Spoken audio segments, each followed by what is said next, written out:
दिल्ली के मुख्यमंत्री अरविंद केजरीवाल जी के संदेश के मुताबिक पार्टी ने यह निर्णय लिया था कि 14 अप्रैल को बाबा साहब डॉक्टर भीमराव अंबेडकर के जन्मदिन के अवसर पर पूरी पार्टी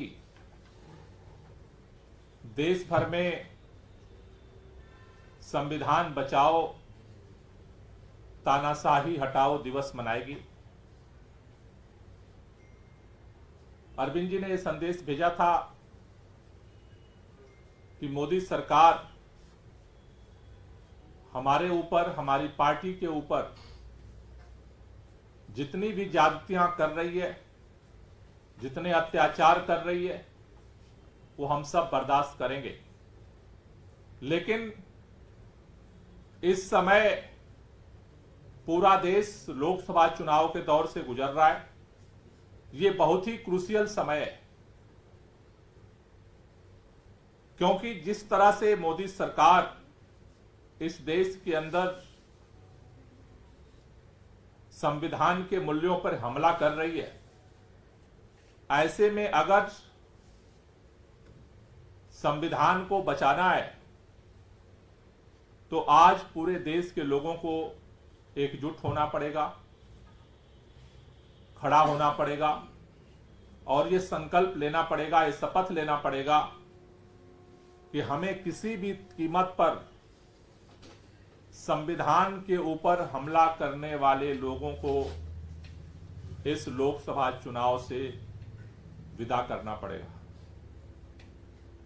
उसके तहत पार्टी ने निर्णय लिया है कि कल 14 अप्रैल को देश भर में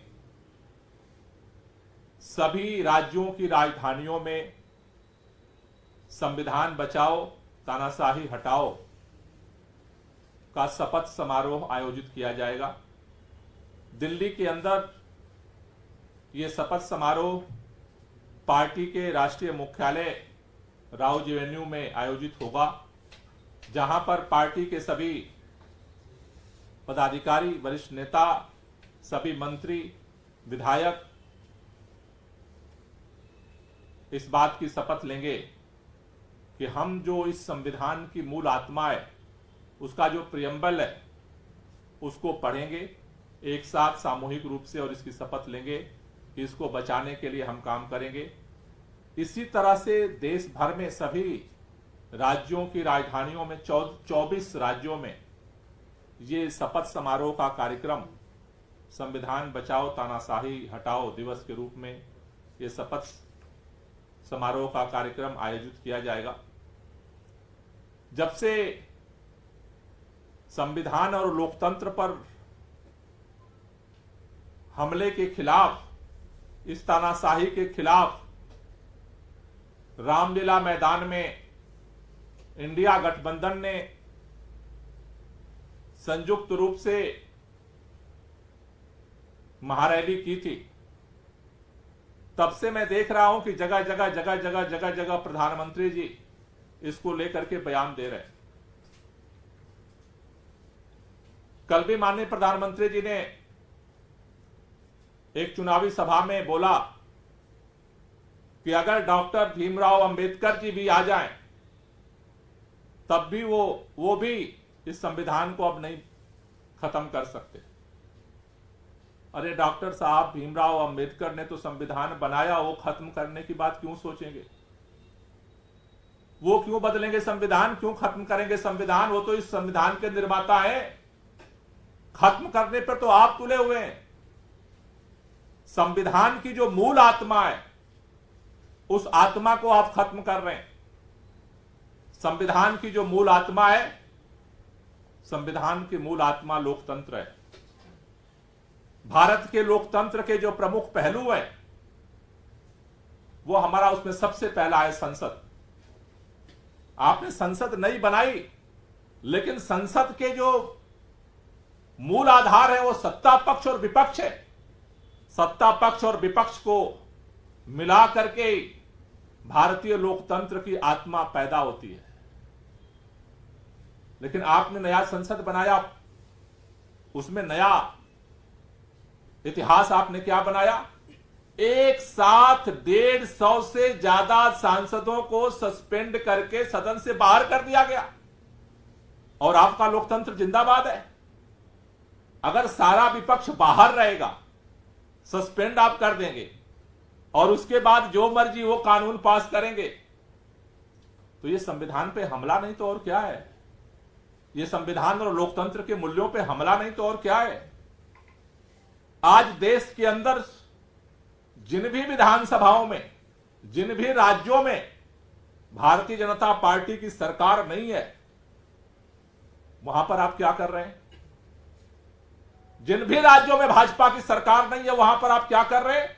वहां पर जनता के जनादेश को या तो खरीद रहे हैं, उसकी बोली लगा रहे हैं, या फिर एजेंसियों का डर दिखा करके विधायकों को तोड़ रहे हैं। जहां जहां विपक्ष की सरकार है, चाहे वो महाराष्ट्र में आपने करके दिखाया, महाराष्ट्र ने जो जिस तरह से तोड़ फोड़ करके सरकार को बदला गया, वो लोकतंत्र पे और संविधान पे हमला नहीं तो और क्या है? और कैसे हमला करना चाहते हैं आप? कर्नाटक के अंदर ये किया गया, गोवा के अंदर ये किया गया, मध्य प्रदेश के अंदर ये किया गया।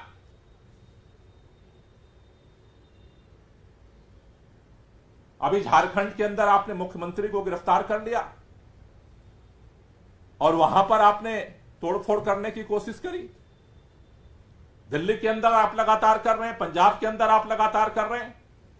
अगर आप इस देश को विपक्ष विहीन बनाना चाहते हैं, इसका मतलब है कि इस देश में आप एक पार्टी की तानाशाही कायम करना चाहते हैं। यही लोकतंत्र पर हमला है, यही संविधान पर हमला है। भारत के संविधान निर्माताओं ने जो सपना देखा भारतीय लोकतंत्र का, उसके दो मुख्य पिलर हैं, वो सत्ता पक्ष और विपक्ष। ये इसलिए जरूरी है कि जिससे कि कोई भी सत्ता अपने अहंकार में न डूब जाए, सदन के अंदर भी उससे सवाल पूछे जाएं और सड़क के चुनाव के अंदर भी उसके अंदर इस बात का डर बना रहे कि जनता के पास विकल्प है, वो बदल भी सकती है। बात केवल विधानसभाओं की नहीं है, देश के अंदर चुनाव आयोग को आपने अपने कंट्रोल में लेने का निर्णय ले लिया। तीसरा, संसद विधानसभा के बाद चुनाव आयोग वो संस्थान है जो इस देश के अंदर निष्पक्ष चुनाव की गारंटी करता है। आपको चुनाव आयुक्त के नियुक्ति में अगर चीफ जस्टिस के रहने से आपको किस बात का डर है? आपने 3 मेंबर कमेटी में 2 मेंबर अपने बना लिए। अगर चीफ जस्टिस ऑफ इंडिया चुनाव आयुक्त के सिलेक्शन कमेटी में अगर होते तो किसको खतरा था? किस बात का डर था? डर इसी बात का तो था कि जिसको आप अपने मर्जी से चुनाव आयुक्त बनाना चाहते हैं, उस पर सवाल उठ सकते थे। संसद आपकी मुट्ठी में चाहिए, विधानसभाएं आपकी मुट्ठी में चाहिए, चुनाव आयोग आपकी मुट्ठी में चाहिए। यह तानाशाही नहीं है, लोकतंत्र पर हमला नहीं है, संविधान पे हमला नहीं है, तो और क्या है? और कैसे हमला करना चाहते हैं आप? बात चुनाव आयोग तक की नहीं है।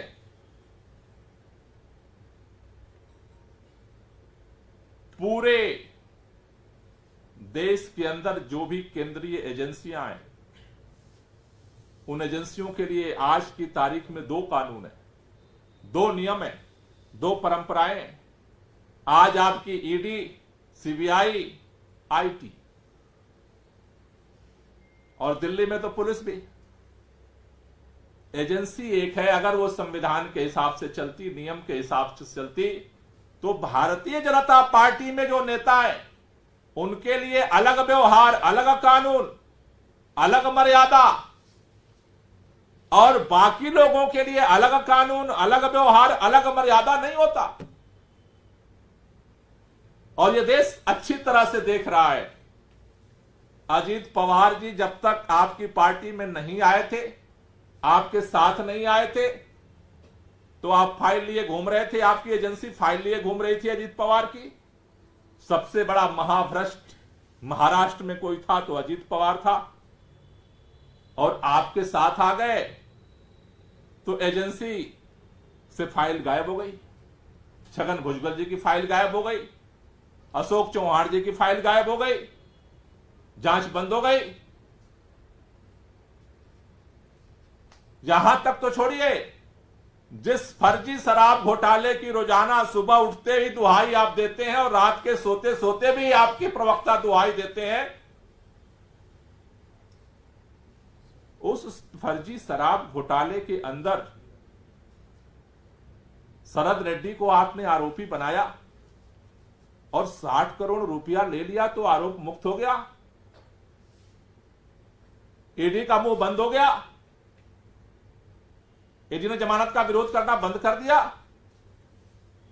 राघव मुंगटा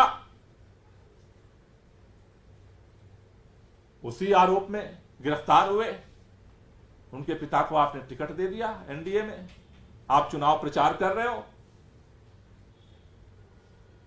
हर एजेंसी का आप जिस तरह से दो मापदंड खड़ा कर रहे हो, यानी एजेंसी को भी आप अपने मुट्ठी में रखना चाहते हो, वो आपके बगैर सांस भी नहीं ले सकती है।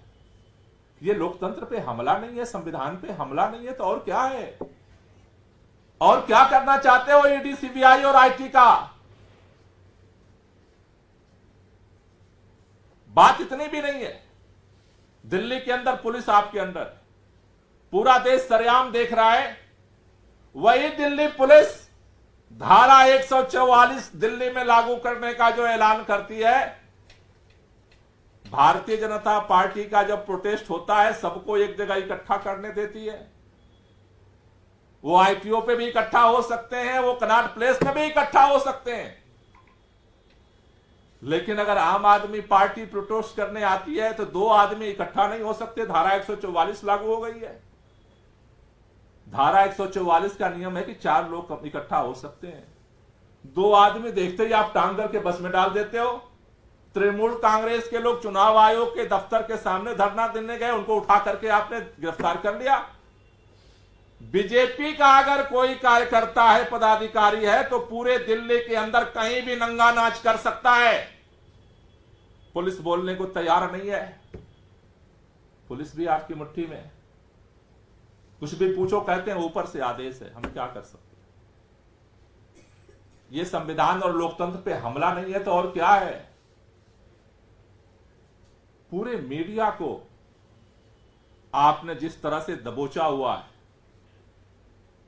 एक खबर भी सरकार के इधर उधर चली गई तो फोन चला जाता है, चैनल चलाना है या नहीं चलाना है। एक एंकर की अगर गलती से जबान भी फिसल गई तो आप प्रतिबंधित कर देते हो कि नौकरी से बाहर करो, नहीं तो सोच लेना। ये लोकतंत्र पे हमला नहीं है, संविधान पे हमला नहीं है तो और क्या है? पूरा देश इससे चिंतित है, क्योंकि भारत का संविधान, भारत का लोकतंत्र भीख में नहीं मिला है हमें। भारत का संविधान और भारत के लोकतंत्र की रक्षा के लिए आजादी की लड़ाई में लाखों लोगों ने अपनी कुर्बानी दी है, और इसलिए पूरे देश के मन में शंका है, लोगों के मन में डर है। आपके लिए चुने हुए मुख्यमंत्री की कोई कीमत नहीं है। आप भाषण देते हो, मुझे भ्रष्टाचार के खिलाफ लड़ाई लड़ रहा हूं और लड़ता रहूंगा। आपको अजीत पवार अब नहीं दिखते? कौन सा नंबर का चश्मा आपने बदल दिया? अब आपको अजीत पवार कल तक भ्रष्टाचारी दिखते थे, आज ईमानदार दिखने लगे। अशोक चौहान कल भ्रष्टाचारी थे, आज ईमानदार दिखने लगे। छगन भुजबल कल भ्रष्टाचारी थे, आज ईमानदार दिखने लगे। हेमंत शर्मा कल भ्रष्टाचारी थे, आज ईमानदार दिखने लगे। शरद रेड्डी को तो उठा के जेल में आपने बंद किया था। ऐसा किस चश्मे का नंबर बदला कि अब वो ईमानदार दिखने लगा? राघव मुंगटा को आपने तो उठा के जेल में बंद किया था। ऐसा कौन सा नंबर का चश्मा आपने लगा लिया कि अब जो है उसके पिता ईमानदार हो गए, एनडीए का टिकट भी मिल गया, प्रचार करने भी आप जाओगे अब तो? और दिल्ली के चुने हुए मुख्यमंत्री को बिना किसी सबूत के, बिना किसी एफआईआर के, बिना किसी फैक्ट के आपने उठा करके जेल में बंद कर दिया। कहते हो कि पूछताछ के लिए 10 दिन तो पूछताछ किया है आपकी ईडी ने, 2-2 बार तो अपने कस्टडी में लेके पूछताछ किया। और अब एक चुने हुए मुख्यमंत्री से पंजाब के चुने हुए मुख्यमंत्री को मिलने के लिए पहली बार समय देकर के कैंसिल कर दिया। और अब आप कह रहे हो कि वो शीशे वाली खिड़की के पीछे से वो जाकर के मुलाकात करेंगे। ये ज्यादती जो आप कर रहे हो, ये लोकतंत्र और संविधान की हत्या नहीं है तो और क्या है। संविधान और लोकतंत्र बना सत्ता पर और विपक्ष के लिए लोकतंत्र का महापर्व चुनाव होता है। अगर आपको लोकतंत्र में विश्वास होता, संविधान में विश्वास होता, तो लोकतंत्र के मैदान में आप भी अपना प्रचार कर रहे हैं। अरे आपके पास तो इस ईडी सीबीआई के छापेमारी से 8,000 करोड़ रुपया है। दूसरी तरफ विपक्ष की पार्टी का आप खाता सील कर रहे हो। कांग्रेस का चुनाव के दौरान कह रहे हो अगला जो है आम आदमी पार्टी के खाते का नंबर है। इतना भी आपको बर्दाश्त नहीं है। कहां 8,000 करोड़ लेके बैठे हो और किसी का 1,000 करोड़ भी आपको बर्दाश्त नहीं हो रहा है। इसलिए आज देश इस बात के लिए चिंतित है और जो कुछ हो रहा है ये पहली बार देश के अंदर हो रहा है। इसलिए देश के सभी लोगों से हमारी अपील है कि सबको मिलकर के ये संविधान और लोकतंत्र को बचाने के लिए लड़ाई लड़ना पड़ेगा। और उसके लिए हमारे पास वोट का अधिकार है, वो अभी बरकरार है। कल संभव है कि सरकार बनने के बाद भारतीय जनता पार्टी का जो मेंबर रहेगा उसे वोट देने का अधिकार बचे। जो मेंबर नहीं रहेगा वो वोट देने से पहले भाजपा की पर्ची दिखानी पड़े कल।